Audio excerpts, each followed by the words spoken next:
Hello sa ating mga tagapakinig. Welcome sa Miss Marites Stories. And yes, it's me, Miss Amore, ang inyong narrator na magbibigay buhay at kulay sa mga kwento na inyong mapakikinggan. Pero bago natin umpisahan ang kwento, huwag kalimutang mag-like, share and subscribe sa ating channel. Lolo Alfred, akala ko po ba'y babae yung apo niyo na pansamantalang maninirahan dito sa bahay ko? Pero bakit po may lalaking naghihintay sa labas? Hindi mawala ang kaba sa dibdib ni Riva dahil hanggang ngayon, hindi pa rin tumitigil ang misteryosong lalaki sa pagkatok sa pintuan ng bahay niya. Tila galit na nga ito dahil halos kalahating oras niya na itong hindi pinagbubuksan. Pasensya ka na kung ngayon ko lamang nasagot ang tawag mo, Riva. Masyado kasi akong nalilibang sa bakasyon ko ngayon. Hindi ba't ipinasa ko sa iyong litrato ng apo ko nung isang araw? Muling kinuha ni Riva ang dalawang litrato sa loob ng drawer niya. Isang cute na baby ang nasa picture na yon. Bukod sa suot nitong pink na dress, punong-puno rin ng makukulay na hair clip ang buhok nito. Oo nga po, Lolo Alfred. Nag-send po kayo sa akin ng dalawang pictures. Tuwang-tuwa nga po ako kasi napakaganda at napaka-cute ng apo nyo. Kaya pumayag akong patuluyan siya rito. Ay, pasensya ka na, Riva.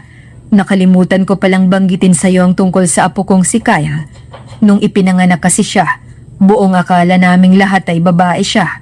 Masyado ring nangungulila ang asawa ko sa apong babae. Kaya hilig niyang damitan si Kyle noon ng kulay pink na kasuotan. Ang totoo niyan, lalaki talaga ang apo ko. Pero Lolo Alfred, hindi po ako sanay na may kasama po akong lalaki sa bahay. Malaki na po ang utang na loob ko sa inyo pero pwede po bang paalisin nyo na lang siya rito? May hotel naman po kayo, hindi ba? Bakit hindi nyo na lang po siya roon patuluyin? Masyadong komplikado ang sitwasyon ngayon, Riva. At masyadong mahaba kung ipapaliwanag ko pa. At isa pa, mas mabuting nandyan si Kyle sa tabi nyo dahil balita ko. May masamang loob na pag-alagala dyan sa lugar ninyo. Kaya ko naman po ang sarili ko eh. Sanay na rin naman po akong mag-isa, kaya hindi ko na po kailangan ng kasama. Huwag nang matigas ang ulo mo, Riva. Isang buwan lang naman nariyan ang apo kong si Kyle, kaya pagbigyan mo na. Bagamat hindi komportable, sa huli ay wala na ring nagawa si Riva kundi pagbigyan na lamang ang Ginoong si Alfred sa kagustuhan nito. Hindi niya rin naman ito kayang tiisin dahil napakalaki ng utang na loob niya rito. May-ari ito ng isang malaking kumpanya. Sa kabila ng karangyaan nito, mayroon din itong mabuting kalooban at isang orphanage na tinutuluyan niya sa mga tinulungan nito. Pinag-aral siya ng Don at tinuring din siya nito bilang isang totoong apo. Kaya naman kahit ulilang lubos, masaya at maginhawa pa rin ang naging takbo ng buhay niya. Matapos ang usapan nilang dalawa, nagpakawala ng isang malalim na buntong hininga si Riva bago niya napagdesisyonang buksan ang pintuan. Nang dahil sa ginawa niya, mas lalo lamang lumakas ang kabog sa dibdib niya, lalo na nang makita niya ang kabuuan ng mukha ng lalaking nasa harapan niya. Napakagwapo at napakalakas kasi ng karisma nito. Wala siyang ibang ginawa kundi purihin ang lalaking to sa utak niya. Subalit mabilis na nawala ang paghanga niya nang marinig itong magsalita. Pwede bang papasukin mo muna ako sa loob bago mo ako pagpantasyahan? Kanina pa tumutulo ang laway mo. Kaagad na bumalik sa wisyo si Riva nang marinig ang mga salitang yon, kasabay ng pag-init ng ulo niya. Anong sabi mo? Bakit naman kita pagpapantasyahan? Mukha ka ngang magnanakaw. Huwag ka nang tumanggi pa. Sa ulado ko na kayong mga babae. Alam ko namang patay na patay kayong lahat sa akin. Napaawang na lang ang labi ni Riva dahil sa kayabangan ng lalaking nasa harapan niya. Bago pa man siya makapagsalita ulit, nagulat na lamang siya nang tabigin siya ng lalaking to para pumasok sa bahay niya. Kaagad nitong ibinaba ang dalang mga gamit at pagkatapos ay humiga sa sofa. Ang kapal nga rin talaga ng mukha mo, no? Matapos mo akong sabihan ng kung ano-ano, basta ka na lamang papasok sa bahay ko?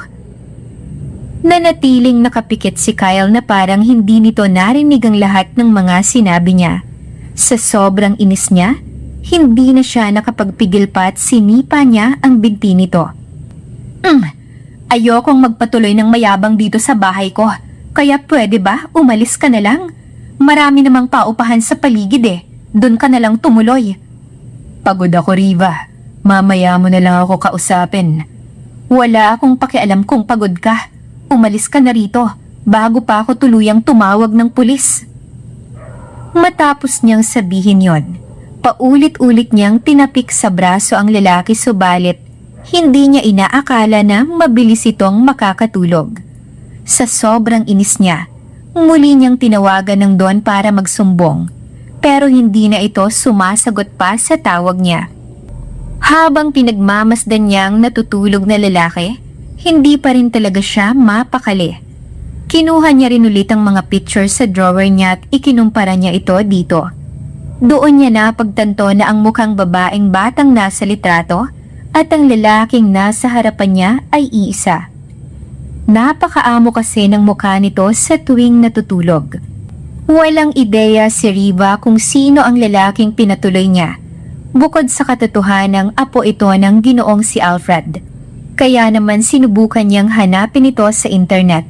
Napatakip na lamang siya sa bibig niya nang makita niyang bukod sa isa itong bilyonaryo, ay sikat din pala itong artista.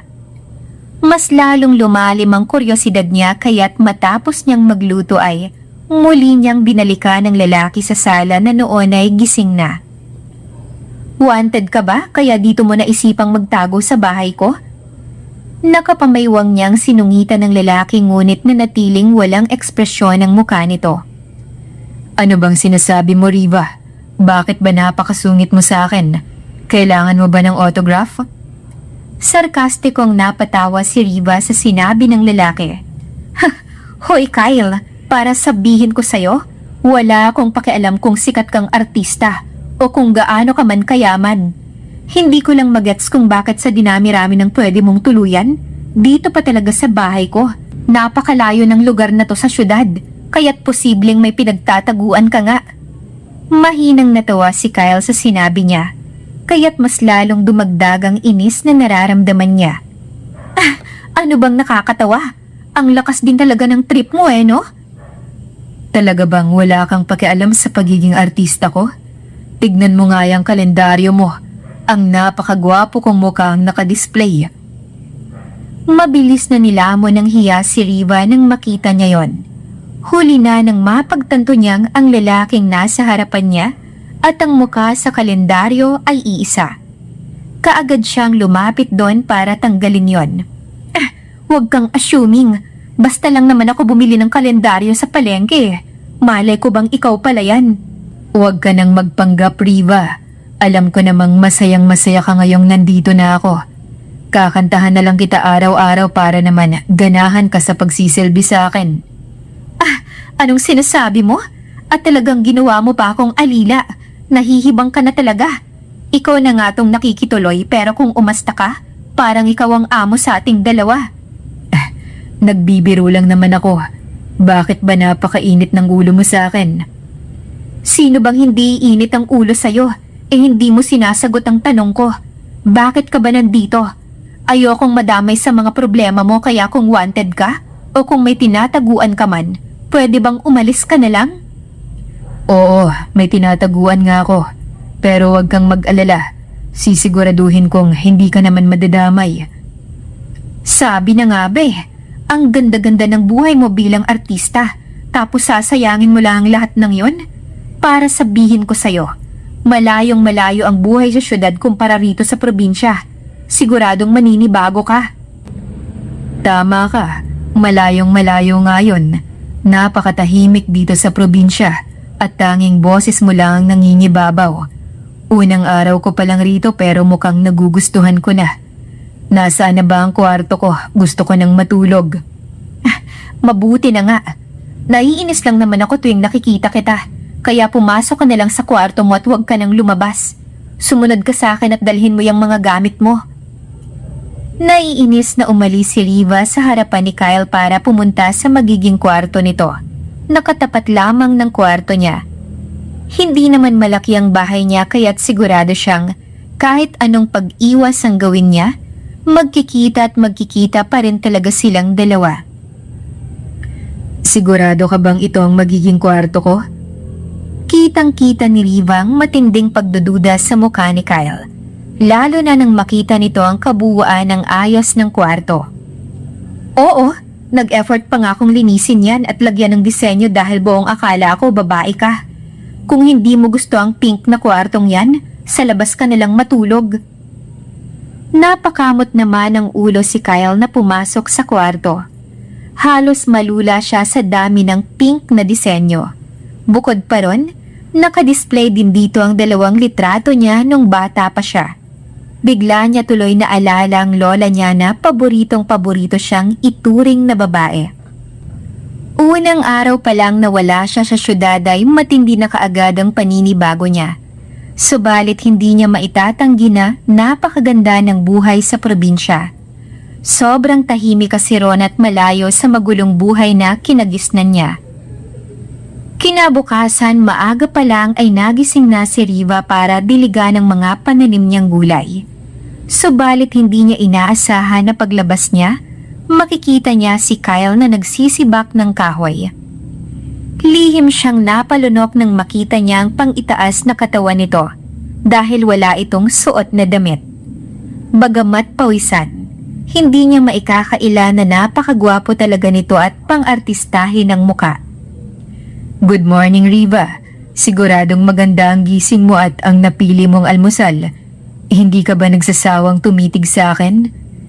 Mabilis na nag-init ang 2 pisngi ni Riva dahil sa mga salitang narinig. Ang kapal talaga ng mukha mong mag-assume, no? Sino bang nagsabi sa'yong nakatitig ako? Naiinis nga ako dahil pinapakialaman mo yung mga gamit ko. Magluluto sana ako ng pagkain natin ngayong araw. Pwede mo ba akong samahan sa palengke? At bakit ko naman gagawin yon? Ayoko ngang makita ka, samahan pa kaya?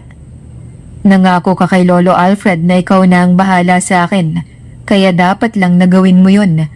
Kung sakaling may mangyaring masama sa akin, kaya ba yun ang konsensya mo? Balita ko pa naman, may 2 pang hindi nahuhuling kriminal ang nagtatago sa lugar ninyo. Napapikit na lamang si Riva sa inis dahil alam niyang wala siyang kawala sa binata. Sa tuwing umingiti ito, mas lalong nagwawala ang buong sistema niya. Hindi niya maintindihan kung bakit madalas kumakabog ng mabilis ang dibdib niya sa tuwing nag-uusap silang dalawa. Oo na, makakahindi pa ba ako sa mga sinasabi mo nang ba-blackmail ka na? Sa halip na ituloy pa ang pakikipag-usap kay Kyle, umalis na lamang siya sa harapan nito para ipagpatuloy ang pagdidilig ng mga halaman. Habang abala siya sa ginagawa, hindi niya maiwasang maisip kung gaano kagaling sa mga gawaing bahay si Kyle. Inaabot kasi siya ng ilang oras sa pagsisibak ng mga kahoy samantalang nagagawa niya kaagad yun ng ilang minuto pa lamang. Pagpatak ng 7:00 ng umaga, naghanda na rin sila para pumunta ng palengke. Maya-maya ay napakunot ang noo ni Riva nang makita niya ang ayos ni Kyle. Ano bang trip mo?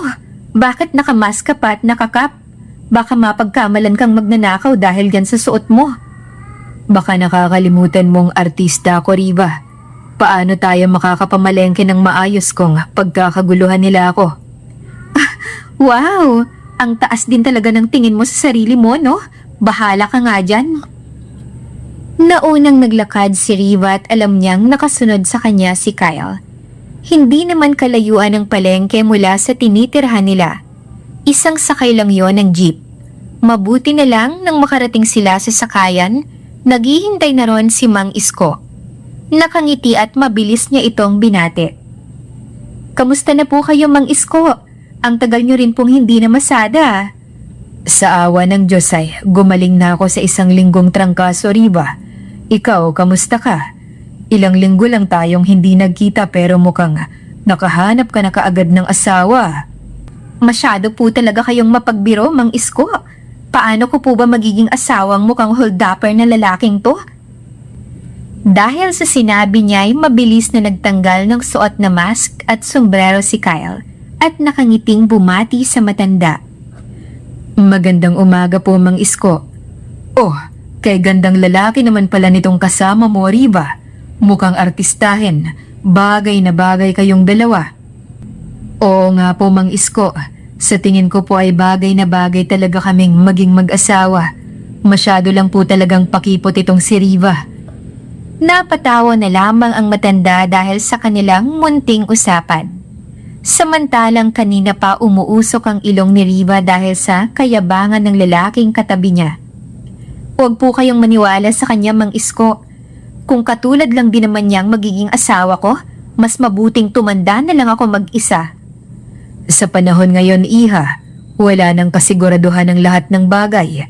Kung sakali mang magkatuluyan kayo, huwag niyong kalimutang imbitahan ako sa kasal ninyo, ha? Makakaasa po kayo, Mang Isko.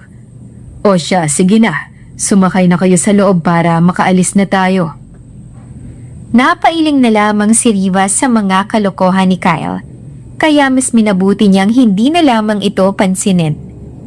Subalit habang magkatabi sila sa jeep, hindi niya maiwasang purihin sa isipan niyang lalaking kasama. Sa sobrang bango kasi nito, halos kumapit na ang amoy sa katawan niya.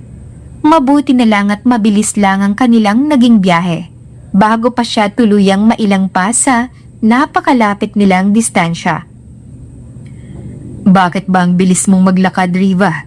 May pupuntahan ka pa ba kaya nagmamadali ka? Saglit na huminto sa paglalakad si Riva para harapin si Kyle.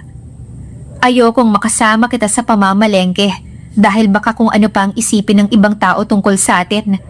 Kapag natapos ka sa pamimili, bumalik ka na lang dito sa labas at dito kita tatagpuin. Hindi na niya hinintay pa ang sunod na sasabihin ni Kyle at nagsimula na siyang pumunta sa mga suki niyang tindahan sa palengke. Mga karne lang naman ang bibilhin niya ron dahil marami siyang mga pananim na gulay. Nagtagal lang siya sa pakikipagkwentuhan sa mga kaibigan niyang tindera. Maya-maya pa, napahinto sila sa pagkukwentuhan nang makarinig sila ng isang malakas na sigawan. Nakakatakot na talaga ang panahon ngayon, Riva. Ano na naman kayang masamang bagay ang nangyayari? Parang nung isang araw lang, may holdapang naganap dito mismo sa loob ng palengke. Bagamat sinungitan niya si Kyle kanina, hindi pa rin maitago ang matinding pag-aalala para sa binata. Lalo na nang maalala niya ang pangako niya kay Ginoong Alfred. Sa oras na may mangyaring masama sa apo nito, pananagutan niya yon. Oh, saan ka pupunta, Riva? Masyadong delikado doon kaya dito ka na lamang. Ayos lang po ako, Manang Gina. Salamat po ulit sa regalo niyo sa akin. Mauna na po ako. Matapos na sabihin yon, nagmamadaling tumakbo si Riva sa pinagmula ng isang malakas na sigawan. Nakipagsiksikan siya sa mga tao at nang makarating siya sa gitna, hindi niya inaasahang makita kung ano ang totoong nangyayari. Napakarumi na ng suot ni Kyle sa mga oras na yon at binabato siya ng mga taong nakakakita sa kanya. Narinig niya rin ang usap-usapan ng ilang mga babae sa palengke at nalaman niyang sangkot si Kyle sa isang mabigat na krimen. Subalit sa halip na katakutan, mas pinili pa rin niyang maniwala sa kabutihan ng pamilya nila. Kaya't nilapitan niya si Kyle at mahigpit na hinawakan ang kamay nito para tumakbo mula sa kahihiyang yon. Nang makalayo sila sa mga tao ay doon niya ito muling hinarap. Kitang-kita niyang matinding lungkot sa mga mata nito. Ayos ka lang ba, Kyle? Pasensya ka na kung nagtagal ako sa pamimili. Ayos lang naman ako, Riva. Pwede bang umuwi na lang tayo? Ramdam ni Riva kung gaano kabigat ang sitwasyon habang pauwi sila ni Kyle. Nang makarating sila sa kanyang bahay, kaagad nagkulong ang binata sa kwarto nito. Habang nagluluto naman siya, hindi maalis sa isipan niyang mga salitang narinig niya. Sa sobrang lalim ng kuryosidad niya, Hindi na siya nakatiis pa na tawagan ng matalik niyang kaibigan ng kolehiyo pa lamang siya. Nagtatrabaho yon bilang isang news reporter. Kaya alam niyang may makukuha siyang sapat na impormasyon mula rito. Oh, hi Riva! Mabuti naman at napatawag ka. Sakto at day off ko ngayon. Makakapagkwentuhan tayo. Kamusta ka na ba? Wala ka na ba talagang planong bumalik dito sa syudad? Hi Janine, pasensya ka na sa biglang pagtawag ko Ayos naman ako rito sa probinsya. Sapat din naman ang mga kinikita ko sa paggawa ng mga comic book. Kaya wala pa talaga sa isip ko ang bumalik dyan. Sayang naman. Akala ko naman tumawag ka sa akin ngayon kasi gusto mong makipag-hangout. Anyway, why did you call ba? May gusto lang sana akong itanong Janine. Tungkol sana sa isang artista. Wow, bago yan Sa pagkakakilala ko sa'yo, wala kang hilig sa kahit na sino mang artista. Wala kang nga ring social media accounts, kaya anong nangyari sa'yo? Sino ba yung artistang yan? Baka naman crush mo na yan, Riva Hindi ko siya crush, Janine. Curious lang talaga ako. Kanina kasi nakita ko si Kyle Villafuerte, yung apo ng bilyonaryo at bigating artista. Sa halip kasi na pagkaguluhan, galit na galit ang mga tao sa kanya at binato pa siya ng kung ano-ano. Ano bang kaso ang kinasasangkutan niya? Oh my God! Nasa probinsya si Kyle. Ang daming reporters ang naghahanap sa kanya. Tapos dyan lang pala siya nagtatago. Wala na ba talaga siyang balak na harapin ang kasong naiwan niya rito? Anong kaso ba yon, Janine? Namatay yung matalik niyang kaibigan na si Fred na isang sikat na singer. Base sa investigasyon ng mga pulis, suicide yung nangyari. Pero maraming mga fans ang naniniwala na may foul play. Pinagbibintangan nila si Kyle dahil nagkaroon sila ng alitan ng singer na yon bago pa man to namatay. Matalik naman pala silang magkaibigan Pero bakit si Kyle ang sinisisi nila ngayon? Reporter ako, Riva, at nagiging patas lang ang tingin ko sa mga nangyayari. Kung talagang walang kasalanan si Kyle, magiging matapang siya para harapin ang lahat ng to. Nang dahil sa ginagawa niyang pagtatago ngayon, mas lalo lamang naghihinala ang mga tao tungkol sa totoong nangyari sa pagitan nilang magkaibigan. Pwede bang humingi ako ng isang pabor sa iyo, Janine? Totoong nandito nga sa probinsya si Kyle at magkasama kami sa iisang bahay. Susubukan kong alamin ang totoo kaya sana huwag mo munang sasabihin sa kahit na sinong kinaroroonan niya ngayon. Gosh, bakit siya nandyan? Mahabang kwento, Janine, at sa susunod na araw ko na lang yun sasabihin. Baka marinig pa niya ang usapan nating dalawa. Okay, I got you, Riva. Huwag kang mag-alala, mapagkakatiwalaan mo ko. Matapos ang usapang yun ay isang matinding awa ang naramdaman ni Riva kay Kyle. Muling bumalik sa isipan niya ang ekspresyon ng mukha nito kanina sa palengke. Kitang-kita niyang matinding lungkot sa mukha nito. Kaya kung ano man ang rason kung bakit ito nagtatago, pakiramdam niya ay maiintindihan niya yon. At isa pa'y nasaksihan niya mula pagkabata ang kabutihan ng pamilya nila. Kaya't nasisigurado niyang malinis ang konsensya ng mga to at hindi sila kailanman gagawa ng isang mabigat na pagkakamali. Hapon na nang lumabas si Kyle mula sa kwarto at kanina pa ito hindi kumakain. Sa sobrang pag-aalala ni Riva, pinagluto at pinaghanda niya to ng pagkain. Hindi siya sanay na makita ang malungkot na mukha nito at kung siya ang papipiliin, mas gusto na lamang niya na araw-araw siya nitong inaasar o kaya naman ay sinusungitan. Nagluto ko ng pagkain. Sabi ni Lolo Alfred, mahilig ka raw sa sinigang. Siguradong magugustuhan mo yun. Mas lalo siyang nanibago nang tumango lamang si Kyle sa kanya. Buong araw itong tahimik at walang kibo. Akala niya ay magtutuloy-tuloy yon. Mabuti na lang at makalipas ang 3 araw. Bumalik na ang dating sigla nito. Naabutan niya itong nag-iigib ng tubig. Saan ka pupunta, Riva? May lakad ka ba? Maliligo sana ako sa ilog. Bakit ba ang dami mong tubig na iniigib? Ayoko lang makitang nahihirapan ka.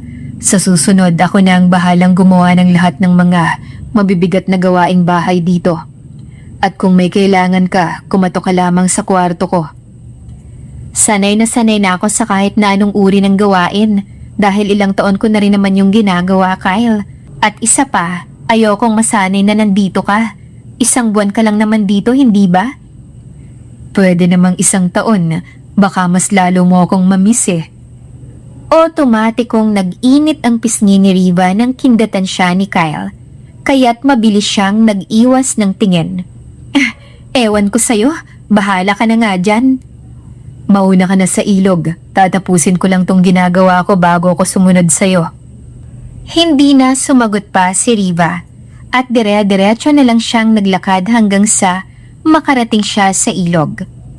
Iyon ang isa sa mga pinaka-paborito niyang lugar doon sa kanilang probinsya. Bukod kasi sa napakaganda ng ilog, napakalinis din ito at kakaunti lang ang mga taong pumupunta.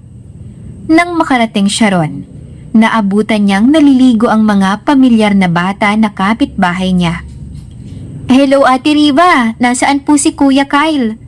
Nasa bahay pa siya, bakit niyo ba siya hinahanap? Kasi po Ate Riva, nasarapan po kami sa sandwich na binigay niya sa amin kahapon. Ipagluluto niya raw po ulit kami ngayon. Nag-iigib pa siya ng tubig pero mamaya lang ay susunod na siya. Talaga po, excited na po kaming makita si Kuya Kyle. Tuwang-tuwa ang mga bata kaya napangiti na lamang din si Riva. Matapos ang usapan nila, tinanggal niya na ang suot niyang t-shirt at short bago siya lumubog sa tubig. Sa tuwing naliligo siya sa ilog ay sanay na sanay siyang magsuot ng two-piece dahil wala namang ibang taong makakakita sa kanya sa mga oras na yon, kundi kapitbahay niya lang din. Nang dumating si Kyle, binigyan ito ng pagkain ng mga bata bago ito lumapit sa direksyon niya. Mabilis siyang nakaramdam ng matinding hiya, lalo pat kitang-kita niya kung paano nito titigan ang katawan niya. Hindi ako pagkain kaya pwede bang huwag kang tumitig sa akin, Kyle? Masyado kang assuming, Riva. Ano bang tititigan ko sa'yo wala naman. Huli na nang mapagtanto ni Riva na hinaharap niya pala ang tinutukoy ni Kyle, kaya mas lalong umakyat ang inis sa ulo niya. Alam kong marami ka ng babaeng nakapartner dahil yan sa pagiging artista mo, pero wag mo akong igaya sa kanila. Hindi man malaki ang hinaharap ko, confident naman ako na maganda ako. Sino bang nagsabing hindi ka maganda? Sa katunayan, mas maganda ka pa sa lahat ng artistang naipare sa akin. Mabilis na nag-init ang pisngi ni Riva sa mga salitang narinig niya. At dahil ayaw niyang ipahalata kay Kyle ang totoong reaksyon niya sa sinabi nito, umirap na lamang siya bago lumubog sa tubig. Maya-maya pa, naramdaman na lang din niya ang paglubog ni Kyle sa tubig.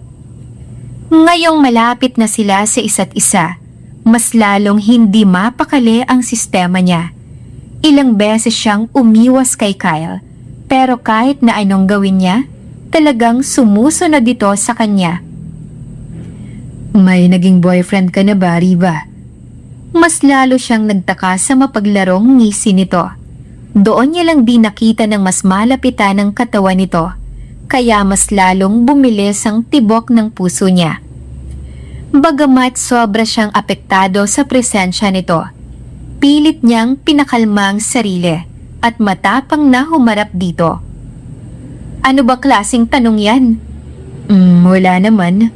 Curious lang ako. Napakahirap kasi talagang itanggi sa sarili ko kung gaano ka kaganda, kaya imposibleng wala kang manliligaw. Ano naman sa'yo kung nagka-boyfriend na ako? Kung may naging boyfriend ka, siguradong mas gwapo ako sa kanila. Pero kung wala, di mas maganda. Sa akin mo mararanasan ang lahat ng first time. Nahihibang ka na talaga, Kyle. Huwag mo akong igaya sa mga babae mo na mabilis mong nakukuha. Wala akong panahon sa mga lalaking katulad mo. Katulad nga ng sinabi ni Mang Isko, walang kasiguraduhan sa mundo, Riva. Kung naiinis ka sa akin ngayon, baka bukas niyan, hanap-hanapin mo na ako. Imposible ang sinasabi mo.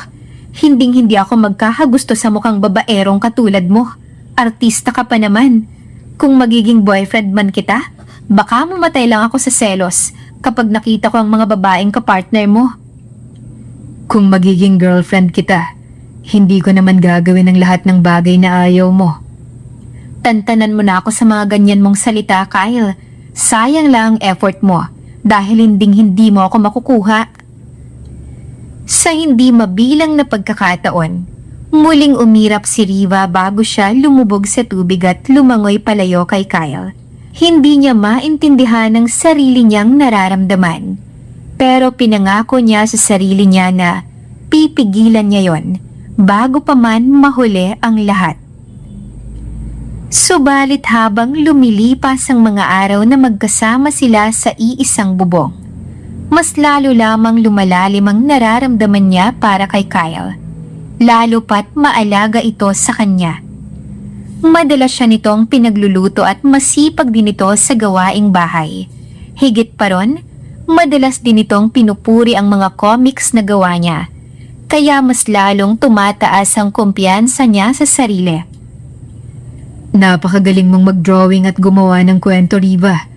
Bakit hindi mo subukang magbaka sakali sa syudad?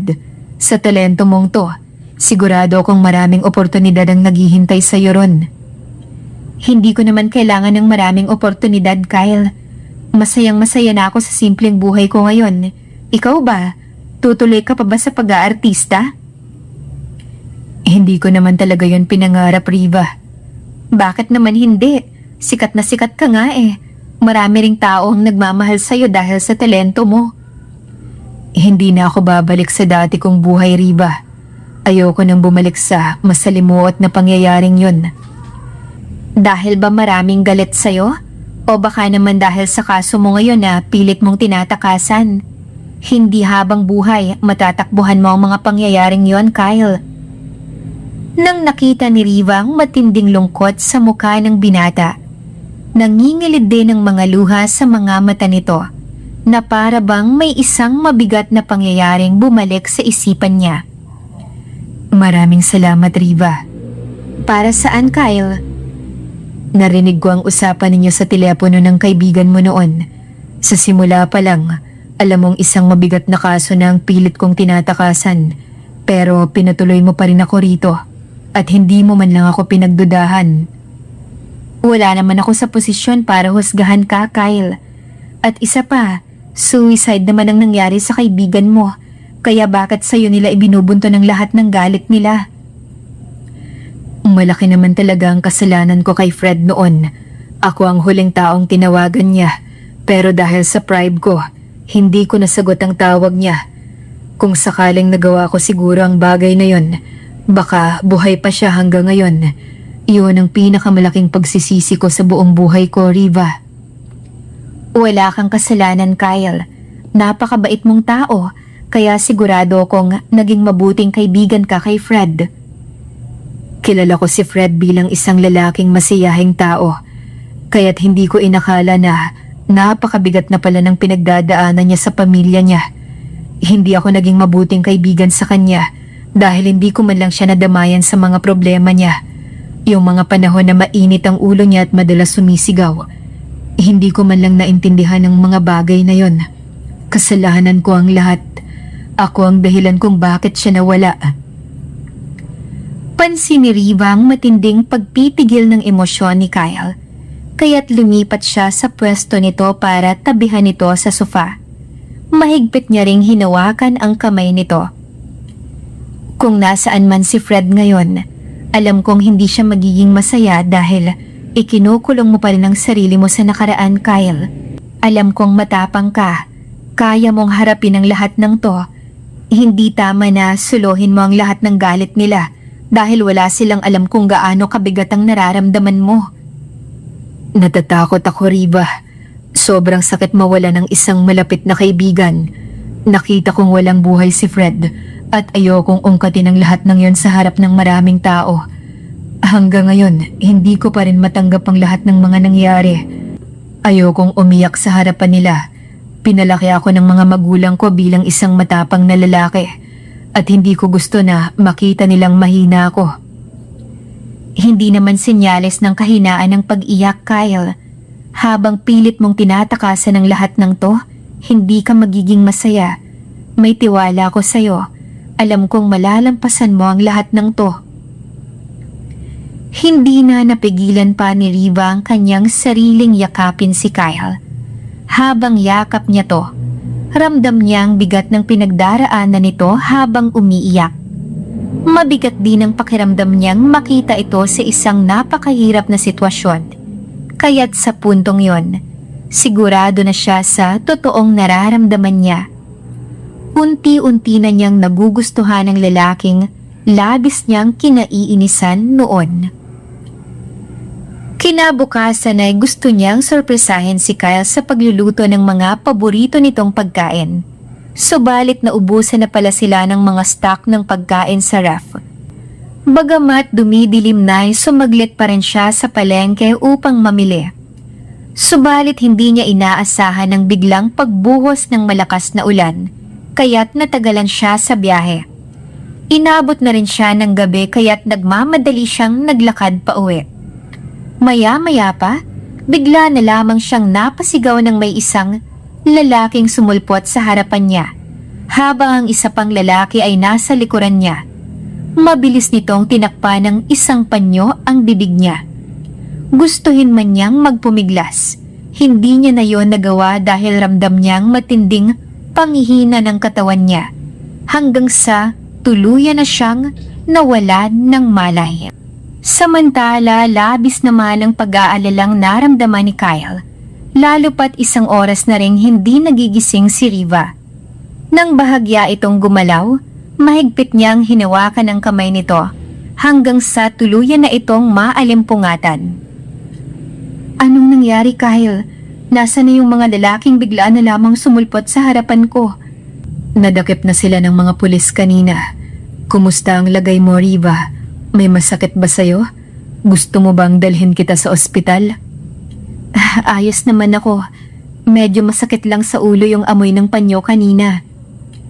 Bakit ba kasi umalis ka ng bahay nang hindi man lang nagsasabi sa akin? Mahigpit na bilin din ni Lolo Alfred sa akin na protektahan kita. Pero hindi ko man lang yun nagawa kanina. Mabuti na lang talaga at hindi ka nasaktan ng mga yon dahil hindi lang bugbog ang aabuti nila sa akin pag nagkataon. Biglang naalala ni Riva na may patalim na dala ang isang lalaki. Kaya't mabilis niyang tiningnan ang katawan ni Kyle kung nasugatan to. Mas lalong dumoble ang pag-aalala niya nang makitang dumudugo ang braso nito.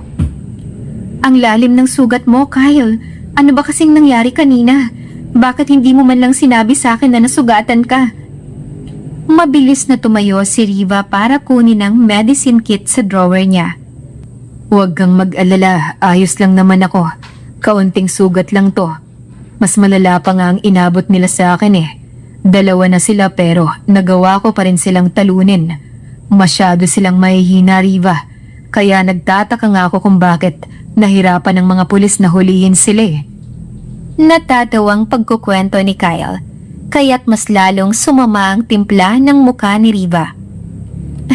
Nasugatan ka na nga pero nakuha mo pa talagang magyabang. Hindi ka man lang ba nag-aalala sa sugat mo? Masyado yang malaki, Kyle. Pumunta na lang kaya tayo ng ospital. Hindi na kailangan. Sugat lang naman to at hindi ko naman ikakamatay. Masyadong matigas ang ulo mo. Nakita mo na palang may dalang patalimang mga lalaking yon, pero nakipagsuntukan ka pa sa kanila ng mag-isa sa halip na humingi ng tulong. Teka lang, bakit parang bumaliktad ang sitwasyon, Riva? Ako dapat ang nagagalit sa'yo dahil lumabas ka ng gabi. Pero bakit ako tong siniseramonan mo ngayon? Ganyan ba talaga kayong mga babae? Mahilig kayong mambaliktad? Basta, makinig ka sa akin, Kyle. Huwag nang matigas pa ang ulo mo. Napakamot na lang si Kyle sa sermon na natanggap niya. Sa halip na makaramdam ng inis, isang matamis na ngiti ang pinakawalan niya. Lalo pat ramdam niyang matinding pag-aalala ni Riva sa kanya. Matapos ang gabing yon, pareho silang hindi makatulog. Kaya't nagdesisyon silang manood na lamang ng isa sa mga sikat na pelikula ni Kyle noon. Napakaganda pala ng babaeng kapartner mo sa palabas na yan. Sigurado kung nanligaw ka dyan. Kung sabihin ko sa'yong oo, magsiselos ka ba? Hindi no, Bakit naman ako magsiselos hindi naman kita boyfriend? Alam ko namang hindi ka manhid para hindi mo maramdaman na may pagtingin ako para sa'yo, Riva. Huwag kang mag-alala. Wala pa akong babaeng nililigawan. Ikaw pa lang sana kaso masyado ka namang masungit sa akin. Huwag kang masyadong madaldal dahil hindi ko na maintindihan ang pinapanood ko. Sa halip na kiligin si Riva sa mga sinasabi ni Kyle, mas nangingibabaw pa rin ang matinding inis sa kanya. Lalo pat masyadong malandi si Kyle sa palabas na pinapanood niya. Sa tuwing may kasama itong babae, halos umusok ang ilong niya sa matinding selos. Bago to sa pakiramdam niya dahil wala pa naman siyang nagiging boyfriend. Kaya pala gustong gusto mo ang mag-artista kasi napakaraming babae ang ipinapare sa'yo.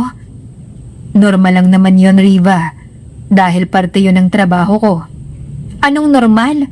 Wala pang 1 oras tayong nanonood pero 3 babae na kaagad ang nahalikan mo. Bakit ba kasi ito pang pinanood natin? Gusto mo lang yatang ipagyabang sa akin na marami kang naging babae Mas lalo ka palang nagiging maganda sa paningin ko sa tuwing nagsiselos ka, Riva. Hindi ako nagsiselos. Inaantok lang ako kaya ang mabuti pa, matulog na lang tayo. Naiinis na kinuha ni Riva ang remote para patayin ang TV nila. Tumayo na rin siya para pumasok sa kwarto. Pero bago pa man siya tuluyang makaalis, mabilis na hinatak ni Kyle ang kamay niya, dahilan para mapaupo siya sa tabi nito. Kahit na hindi mo sabihin sa akin, alam ko namang nagsiselos ka, Riva. Hindi ako nagsiselos, okay? Bakit ba sobrang assuming mo? Bakit hindi ka makatingin sa akin ng diretsyo kung talagang hindi ka nagsiselos? Bakit ba ang dami mong tanong, Kyle? Wala naman akong pakialam sa mga babae mo. Hindi na natapos pa ni Riva ang sasabihin niya nang bigla na lamang siyang hinalikan ni Kyle. Sa puntong yon, mabilis na nawala ang sama ng loob na nararamdaman niya. Hindi na rin niya napigilan ang sarili niya na gumanti ng halik dito. Mas lalong lumalim ang halik na yon, kaya't ramdam nilang dalawang mainit nilang pagmamahal sa isa't isa. Masayang-masaya ang mga puso nila at wala silang ibang hinihiling. Kundi sana, hindi na matapos pa ang isang napakagandang gabing pinagsaluhan nilang dalawa. Kinabukasan ay nagising na lamang si Riva sa kwarto ni Kyle pero wala na ito sa tabi niya. Nang lumabas siya ay nakita niyang napakaraming mga tao sa labas na may dalang mga pagkain, kaya't mas lalo siyang nagtaka. Marami ring nagpapapicture kay Kyle, kaya agad siyang kinabahan na baka nalaman ng mga ito na isang artista ang lalaking pinatuloy niya. Ano pong meron, Aling Imelda? Bakit ang dami pong tao rito na may dalang mga pagkain? May okasyon po ba? Nakangiting hinampas ng matandang balikat niya bago ito sumagot. Naku, Riva! Napakaswerte mo talaga dahil bukod sa napakagwapo na ni Kyle, napakatapang niya pa. Nawalan ka kasi ng malay kagabi, kaya't hindi mo nakita ang kabayanihang ginawa niya. 3 taon na rin kasing hinuhuli ng mga pulis ang 2 magnanakaw na pag-alagala rito sa lugar natin. At mabuti na lang, nadakip na sila kagabi. Hindi yun mangyayari kundi dahil kay Kyle. Ganun po ba, Aling Imelda? Nakakatuwa naman po at na-appreciate niyo po ang katapangan ni Kyle. Pero sa tingin ko po, hindi niyo na po kailangang mag-abala pa sa mga pagkain. Hindi rin naman po mahilig sa matatamis si Kyle, kaya sigurado kung hindi niyan mauubos. Ipagluluto ko na lamang siya ng panibago, Riva. Masayang-masaya lang talaga ang lahat ng ating kapitbahay ngayon dahil panatag na ang loob nila. Ilang gabi na rin kasi kaming hindi makatulog dahil sa masasamang taong umaaligid sa lugar natin. Kumusta na nga pala ang lagay mo? Medyo sumakit lang po ang ulo ko kagabi pero ayos naman na po ako, Aling Imelda. Mabuti naman kung ganon. Oo nga pala, Riva. Nabanggit mo sa akin nung 1 linggo na hindi mo naman nobyo si Kyle, hindi ba? Pwede ko ba siyang ireto sa anak kong si Fatima? Magkaedad lang naman sila at sigurado kung magugustuhan nila ang isa't isa. Mabilis na nawalang matamis na ngiti sa mukha ni Riva matapos niyang marinig ang mga salitang yon. Hindi ko pa po pala nalinaw sa inyo ang bagay na yon, Aling Imelda. Tama po kayo. Hindi ko po nobyo si Kyle dahil asawa ko na po siya. Ay, ganun ba Riva? Sayang naman. Sige na, mauna na ako ha. Maraming salamat ulit sa inyong dalawa. Nang makaalis ang mga kapitbahay nila, nakangising naglakad naman si Kyle papalapit sa direksyon ni Riva. Kumusta ang pakiramdam ng asawa ko? Mapaglaro ang ngiti ng binata, kaya't mabilis na nag-init ang pisngi ni Riva dahil hindi niya inaakalang narinig pala ni Kyle ang usapan nila ni Aling Imelda kanina. Masyado pang maaga para bulahin mo ko, Kyle. Kung masyado pang maaga, bakit hindi na lang ulit tayo matulog, Riva? Namiss kasi kita kaagad katabi sa kama eh. Mas lalong lumakas ang kabog ng dibdib niya nang yakapin siya ni Kyle mula sa likod. Ayoko nang tumabi sa'yo dahil hindi ako makahinga kagabi dahil sa higpit ng yakap mo. Napakahilig mo talagang mambaliktad, Riva. Ikaw nga tong panayang lingkis sa akin. Sa sobrang sarap ng tulog mo habang katabi mo ako. 9:00 ka na ng umaga nagising. Huwag kang mag-alala. Mamayang gabi ay tatabi ulit ako sa'yo para payapa ang tulog mo. Napangiti na lamang si Riva dahil sa matinding kilig. Hindi na niya kayang itago pa ang nararamdaman niya para kay Kyle. Kaya nang bumitaw ito mula sa pagkakayakap sa kanya, mabilis niya itong hinarap para magnakaw ng isang matamis na halik. Samantala, labis naman ang tuwang nararamdaman ni Kyle. Bukod sa napakaganda nilang pagsasama ni Riva, mas lalo rin siyang nagkaroon ng lakas ng loob upang harapin ang mga bagay na tinakasan niya. Ipinagtapat niya kay Riva ang kagustuhan niyang bumalik sa syudad at nangako naman ito sa kanyang susuportahan siya nito kahit na ano pa man ang mangyari. Sigurado ka bang ayos ka lang, Kyle?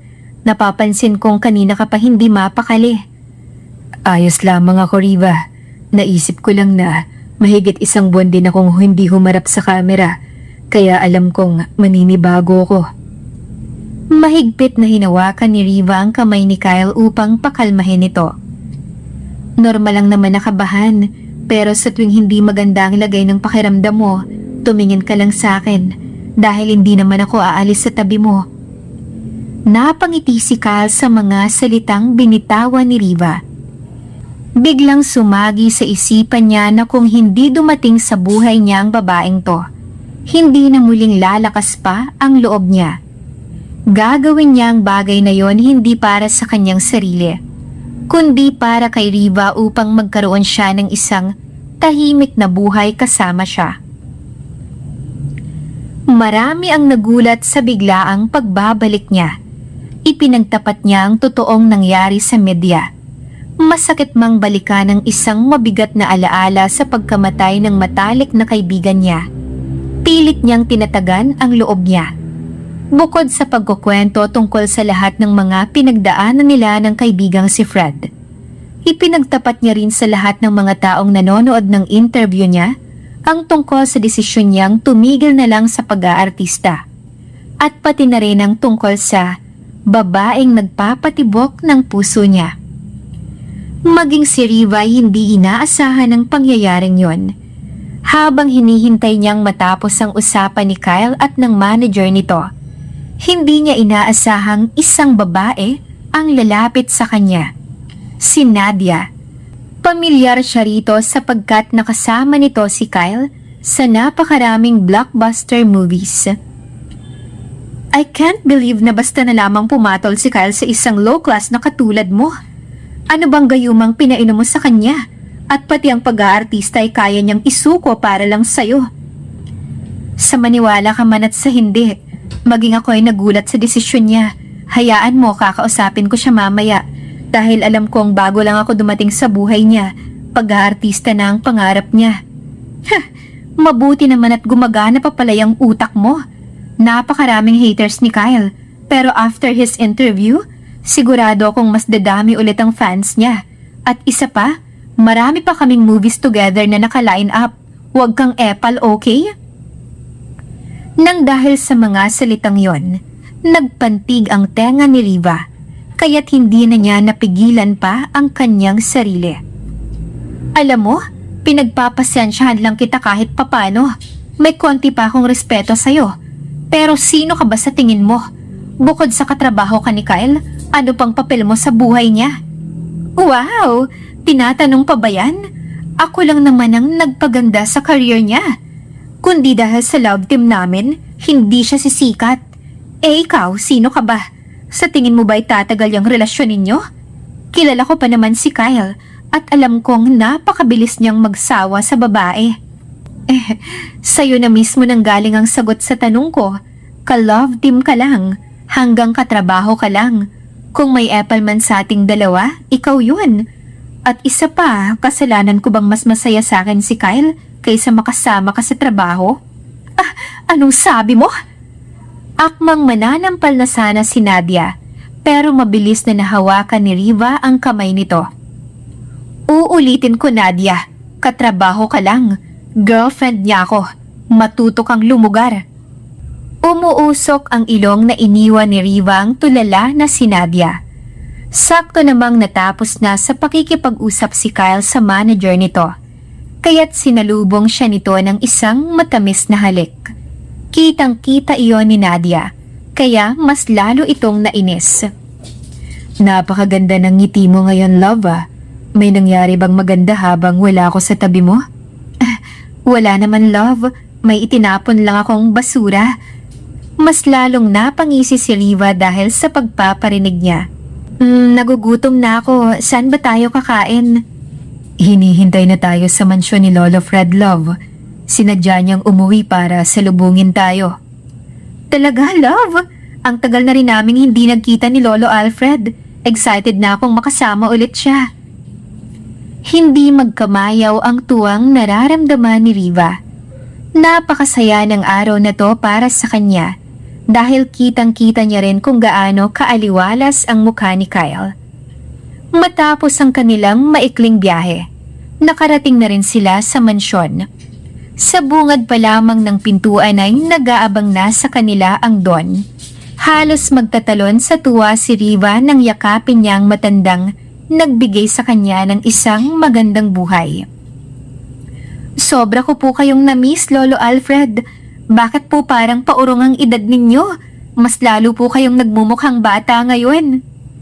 Wala ka pa rin pinagbago, Riva. Hanggang ngayon ay bulera ka pa rin sa akin.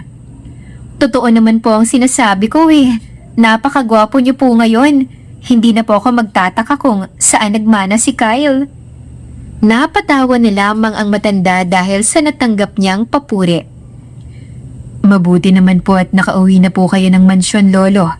Kumusta na po ang napakahaba ninyong bakasyon? Nauna akong umuwi dahil may biglaan akong inasikaso sa negosyo, apo. Masaya rin ang naging bakasyon ko. Pero sa tingin ko ay mas naging masaya ang lola mo kasama ang mga kapatid mo. Kung hindi lang nila napanood ang interview mo kanina, paniguradong wala nang balak umalis ang mga yon sa isla natin. Pwede naman pong kami na lang pumunta ron ni Riva, Lolo.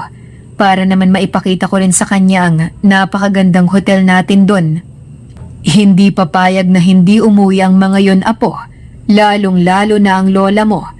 Kanina nga habang magkatawagan kami ay excited na siya sa flight niya bukas. Nabalitaan kasi niya ang tungkol sa relasyon ninyo ni Riva. Kumusta na po ba si Lola Ophel? Ang tagal na rin po pala mula nang huli kaming magkita. Maayos naman ang lagay niya, Riva. Siguradong tuwang-tuwa iyon kapag nagkita kayo. Kanina nga ay panay ang tanong niya kung kailan ang kasal ninyo ni Kyle. Nahihiyang nag-init ang pisngi ni Riva sa kanyang narinig habang mahigpit na hawak ni Kyle ang kamay niya. Wala pa po sa isip namin ni Riva ang tungkol sa kasal, Lolo. At isa pa, nung isang linggo niya lang po ako sinagot. Gusto ko po munang ma-enjoy namin ang oras bilang magkarelasyon. Ayaw ko naman po siyang madaliin sa mga bagay-bagay. Kapag dumating dito si Ophel, sakyan niyo na lamang ang mga sasabihin niya. Napaka-moody pa naman yan itong mga nakaraang araw. Mabilis siyang nagagalit kapag hindi na ibibigay ang gusto. Kaya ikaw, Kyle, habaan mo ang pasyensya mo rito kay Riva dahil minsan mahirap talagang timplahin ng mga babae. Naku lolo, sanay na po ako kay Riva. Napakasungit niya nga po sa akin pero sa halip na mainis, natutuwa pa nga po ako dahil mas gumaganda siya kapag nagtataray sa akin. Amang silang tatlo dahil sa kanilang usapan. Masayang masaya si Riva sapagkat marami ang suportado sa relasyon nila ni Kyle. Nang dumating ang lola at mga kapatid nito mula sa bakasyon sa isla, pati na rin ang mga magulang nito galing ibang bansa. Mas lalo siyang natuwa dahil sa mainit na pagtanggap ng mga ito sa kanya. Sa puntong yon ay wala na siyang mahihiling pa. Bagamat pinagkaitan siya na makilala ang mga magulang niya, nagkaroon naman siya ng isang masaya at buong pamilya. Naging masaya rin siya lalo na't dumating si Kyle sa buhay niya. Isang linggo silang nanatili sa mansyon para makapiling niya at makasama ang pamilya ni Kyle. Matapos ang maikling bakasyong yon, bumalik na rin kaagad sila sa probinsya. Kaunting panahon lang silang nawala roon, pero pareho na nila yung hinanap-hanap. Masayang masaya rin silang sinalubong ng mga batang madalas nilang makasama sa pagligo sa ilog. Kuya Kyle, Ate Riva, mabuti naman po at nakauwi na kayo ngayon. Namiss mo ba kami, Paulo? Marami kaming dinalang pasalubong para sa'yo. Wow! Ang dami niyo naman pong dalang tinapay. Maraming salamat po. Bigyan mo rin ang mga kaibigan mo ha? Hati-hati kayo rito. Opo Ate Riva, napakabait niyo pong dalawa sa akin. Sana po magkaanak na kayo ni Kuya Kyle para naman po madagdagan na ang mga kalaro ko. Napatawa na lamang sina Riva at Kyle dahil sa inosenteng hiling ng batang si Paulo. Ilang kalaro ba ang gusto mo, Paulo? Paghahandaan namin yun ng Ate Riva mo. Gusto ko po ng 5, 3 pong lalaki at 2 babae. Masyado namang marami ang hiling mo, Paulo. Ang mabuti pa, tawagin mo ang mga kaibigan mo at papuntahin mo sila rito. Marami pang pagkain sa loob. Sige po Ate Riva at Kuya Kyle, aalis po muna ako para tawagin sila. Nang makaalis ang batang si Paulo, nagulat na lamang si Riva nang bigla siyang yakapin ni Kyle mula sa likod. Mabuti pa ang hiling ni Paulo, pinagbibigyan mo. Paano naman ang hiling ko, love? Natawa ni lamang si Riva dahil sa pagpapakyut na ginawa ni Kyle. Ano ba ang hiling na yan? Hindi ko pa man naririnig pero alam ko ng kalokohan yan. Sinabi mo kasi kanina na bibigyan mo ng 5 kalaro si Paulo. Bakit kaya hindi natin simulang gawin yon para makarami na tayo? Kayang-kaya naman natin ng higit sa 5 eh. Natawa na lamang din si Kyle sa kanyang sinabi. Lalo na nang makita niya ang pamumula sa 2 pisngi ni Riva. Puro ka talaga kalokohan, love. Binibiro ko lang naman si Paulo dahil baka umiyak siya kapag hindi natin pinagbigyan. Nagbibiro lang din naman ako, love. Tutuparin ko naman yung sinabi ko kay Lolo. Nasusulitin ko lahat ng oras habang nobya pa kita dahil hindi magtatagal. Pakakasalan din naman kita at bubuo tayo ng isang masayang pamilya rito sa probinsya. Paano na ang pag-aartista mo? Hindi na ba talaga magbabago ang desisyon mo, love? Napakaraming fans pa naman ang naghihintay sa pagbabalik mo. Sayang naman ang pangarap mong yun kung hindi mo na itutuloy. Sino bang nagsabi sa iyong pangarap ko ang pag-aartista? Pumasok lang naman ako sa showbiz dahil sa kagwapuhan ko eh. Sayang naman kasi kung hindi ko yun may pagmamalaki. Hindi talaga mawawala ang kahanginan sa katawan mo eh, no? Totoo naman ang sinabi ko ah. At saka iba na ang pangarap ko, love. Gusto mo bang malaman kung ano yon? Ano na naman yan, Kyle? Baka puro na naman kalokohan ang iniisip mo. Gusto kong magkaroon ng isang masayang pamilya kasama ka rito sa probinsya, love. Hindi ko na gustong umalis pa rito. Malayong malayo to sa marangyang buhay na binigay sa akin ng pamilya ko. Pero dito ko nahanap ang sarili ko. Dito ko naging masaya at hindi mangyayari yun kung hindi kita nakilala. Masayang masaya rin naman ako dahil nakilala kita, Kyle. Nang dahil sa'yo, nagkaroon din ako ng isang magandang pangarap. Gusto kong bumuo ng maraming masasayang alaala rito kasama ka. Mahal na mahal kita, Riva. Pinapangako ko sa'yo, ikaw lang ang tanging babaeng mamahalin ko. Mahal na mahal din kita, Kyle. Magmula ng araw na yon, mas lalong naging malalim ang pagsasama nilang dalawa. Walang oras na hindi sila naging masaya habang kinikilala ang isa't isa. Makalipas ang isang taong pagiging magkarelasyon, ikinasal na rin sila at nabiyayaan pa ng anak na babae. Mas lalong naging makulay ang buhay mag-asawa nila habang pinapalaki nila ang anak nilang si Krisha, na puno ng pagmamahal at kalinga. Sa sumunod na linggo ay nagulat na lang din ang mag-asawa dahil sa biglaang pagbisita rito ng kanilang lolo at lola. Kitang-kita nilang dalawang matinding tuwa sa mukha ng ginang dahil sa wakas, nagkaroon na rin siya ng babaeng apo. Kumakanta pa to habang karga niya ang bata. Alam nyo bang kagabi pa hindi mapakali ang lola nyo sa sobrang excited nang sabihin ko sa kanyang pupunta kami rito? Paano ba naman siya hindi magiging excited? Ito po ang unang babae niyang apo. Napakarami niyo rin pong biniling gamit para kay Krisha. Siguradong lalaking spoiled ang anak ko sa lola niya. Sigurado ako dyan, apo. Pampalipas oras na nga niyang mag-shopping at maghanap ng mga magagandang damit para kay Krisha eh. Habang nagkakatuwaan ng Don at si Kyle, nakangiting nilapitan naman ni Riva ang Donya para abutan ito ng tubig. Kitang-kita niya rin ang matamis na ngiti ng anak niyang si Krisha habang karga ito ng lola niya. Lola Ophel, uminom po muna kayo ng tubig. Baka napapagod na po kayong kargahin si Krisha. Masyado pa naman pong mabigat yan. Hindi ako mapapagod, Riva.